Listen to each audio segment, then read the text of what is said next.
বাঁধাকপি আর পেঁয়াজ কলি দিয়ে পাকোড়া। এই শীতের সময় এটা কিন্তু খারাপ লাগে না, ভালোই লাগে খেতে।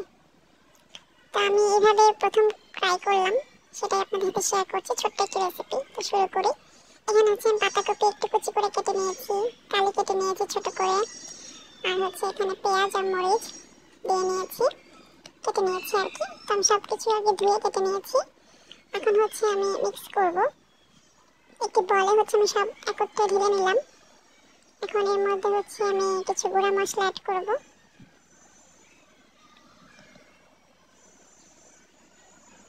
আপনারা চাইলে ধনেপাতা দিতে পারেন, আমি দেইনি।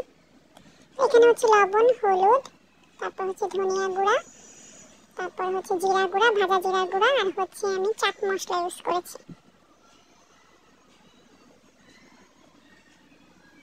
এগুলো সব কিছু হচ্ছে আমি একত্রে মাখিয়ে নেব।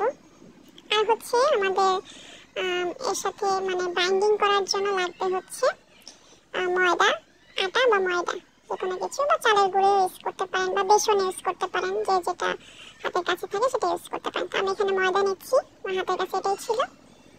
আমি সব কিছু হচ্ছে ভালো করে মাখিয়ে নেব এখন।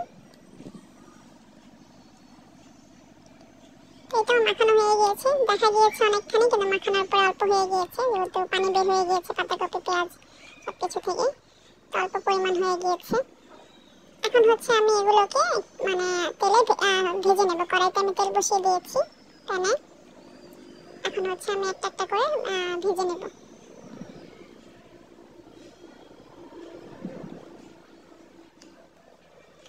কর্নফ্লাওয়ার অ্যাড করা যায়, কিন্তু আমার ঘরে কর্নফ্লাওয়ার ছিল না, তাই আমি অ্যাড করতে পারিনি। আপনারা চাইলে কর্নফ্লাওয়ার দিলে একটু মচমচা হবে আর কি।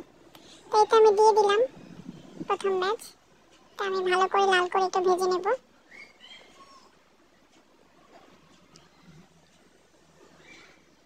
আর এইভাবেই হচ্ছে আমি বাকি যেগুলো আছে সেগুলো হচ্ছে বানিয়ে নেব।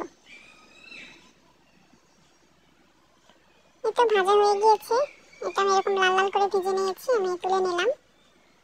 বাকিগুলো ভেজে নিতে হবে। খেতে কিন্তু অনেক মজা হয়েছিল, ট্রাই করতে পারেন। আল্লাহ হাফেজ।